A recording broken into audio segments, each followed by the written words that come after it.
नमस्कार, मैं हूं अंकिता। न्यूज़ 11 एमपी में आपका स्वागत है। आइए रुक करते हैं खबरों की ओर।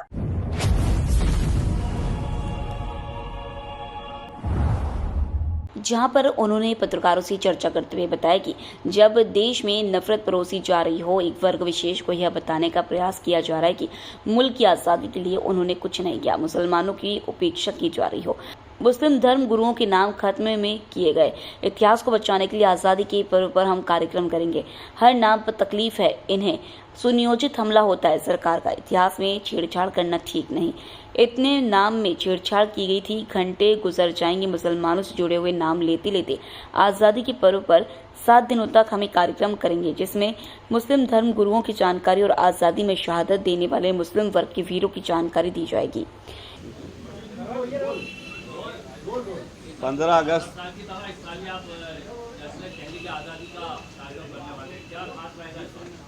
देखिए 12 साल कंप्लीट हो रहे हैं इस प्रोग्राम को करते करते। जश्न आज़ादी के मौके पे उलेमा इकराम की कुर्बानी, ये सवाल इसलिए बनता है बहुत बड़ा कि जब देश में नफरत परोसी जा रही हो,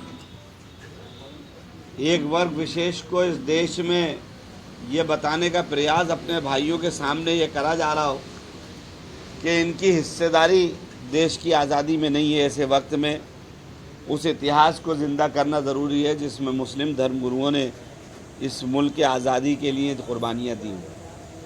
इस प्रोग्राम की थीम भी यही है, उसका सोच का और काम का मकसद भी यही था।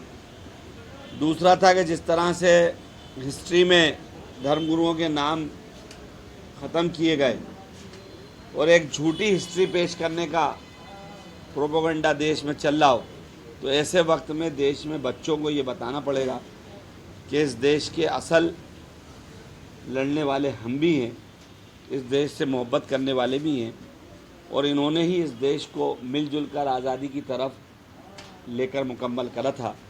इसीलिए ये आज़ादी का पर्व हम लोगों के लिए महत्वपूर्ण है।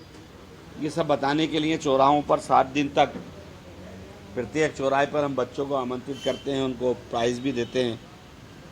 और आप लोगों से दरख्वास्त करूंगा कि अगर उसमें कहीं ना कहीं आप लोग शामिल होते रहेंगे तो बच्चों की डिबेट्स में आपको वो नाम मिलेंगे जो नाम शायद बहुत वक्त हम लोग पढ़ भी नहीं पाते, वो नाम भी मिलेंगे। तो ये तहरीक इस हिंदुस्तान में नफ़रत ख़त्म करने और जंग आज़ादी का सही इतिहास बच्चों तक पहुँचाने का कारगर एक कदम साबित हो रही है। यह फैंस क्लब के हमारे अध्यक्ष नफीस और अजमत भाई इसमें लगातार मेहनत करते रहें और इनकी मेहनतों से आज हम यहाँ तक आए इस प्रोग्राम को। और इस बार फिर कल से ये प्रोग्राम भोपाल में शुरू होने जा रहा है और प्रदेश और देश अच्छा रहे और आज़ादी का पर्व अच्छे से मनाए। कांग्रेस विधायक के नाते बांग्लादेश में जो हालात बने हुए हैं वहाँ पर अल्पसंख्यकों के साथ जुल्म हो रहा है, कांग्रेस पार्टी का क्या स्टैंड है और किस तरीके से अमल? कांग्रेस पार्टी इसका स्टैंड का जवाब उनके प्रवक्ता देंगे। मैं तो आज़ादी के इस पावन पर्व पर आप सबको बधाई देता हूँ और कहूँगा कि 15 अगस्त की तैयारी और हमारा देश दुनिया में, हमें कोई दूसरे से मतलब नहीं है। हम क्यों आसपास झांकते फिरते, हम अपने देश का माहौल मोहब्बत वाला बनाएं ना, उस पर मेहनत करें और ये देश को दुनिया में नंबर 1 कैसे ले जाएं उस पर मेहनत करें। सर लेकिन फिर भी बहुत सारे वहाँ से आ रहे हैं सर, अल्पसंख्यकों की करने दो उनको जो करना है। मैंने कहा हमारे इस देश को दुनिया में आला देश बनाने के लिए लड़ना है और लड़ेंगे। आरिफ भाई, एक अभी हाल ही में आरिफ अकील साहब जो पूर्व मंत्री रहे, उनका इंतकाल हुआ है, उनका निधन हुआ है, काफ़ी कुछ किया है भोपाल के लिए। क्या आप उस तरह की कुछ मांग करेंगे उनके नाम पर कुछ चीज़, कोई चीज़ बनाई जाए किसी चीज़ की यादगार? देखिए, बिल्कुल आपने अच्छा सवाल करा। उन्होंने लगभग 30 साल भोपाल का प्रतिनिधित्व करा है। एक बहुत बड़ा कैरियर का उनका एक हिस्सा भोपाल की खिदमत के लिए गया और अब वो हमारे बीच नहीं रहे तो जाहिर है अफसोस तो है ही। लेकिन हम चाहेंगे कि सरकार को इस पर करना चाहिए और सही चीज़ सही जगह पर ये डिमांड उठाई जाएगी। जिस दिन ऐसा मौका आएगा और समय वक्त सरकार से बात करेंगे। ठीक, वो तो अच्छी बात है, उसका हमने कब विरोध करा। हम तो खुद कहते हैं तिरंगे का असल वारिस, असल तिरंगे के रक्षक तो हम लोग हैं ना। तिरंगा लेकर ही तो आज़ादी की लड़ाई हुई थी, तो इस तिरंगे से मोहब्बत हमें भी उतनी है जितनी उन्हें। सर एक वर्ग विशेष की यहाँ पर बात निकली है, बीते दिनों एक बहुत मामला यूपी से लेकर एमपी तक आया, नेम प्लेट अभी भी वो मामला जारी है। सालवी जी एक तरफ पर कहती है कि हिंदू अगर है, असल हिंदू है तो अपने घर के बाहर नेम प्लेट लगाएं, तभी आप हिंदू होंगे।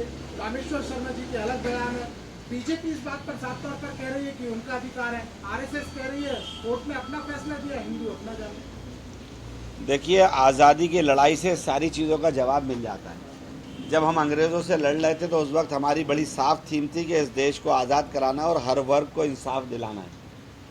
और जो हर वर्ग को इंसाफ दिलाना चाहता है, खुशहाल रखना चाहता है, उसका एक ही मकसद है कि देश में अमन और मोहब्बत रहे। जो नफ़रत फैलाने वाले हैं उनका काम नफ़रत फैलाने का अंग्रेज़ों के दौर में भी था और आज भी ये चलता रहेगा। जो देश में मोहब्बत और देश को तरक्की याफ्ता देश बनाना चाहते हैं दुनिया में, उनका अपना काम है, वो करते रहेंगे।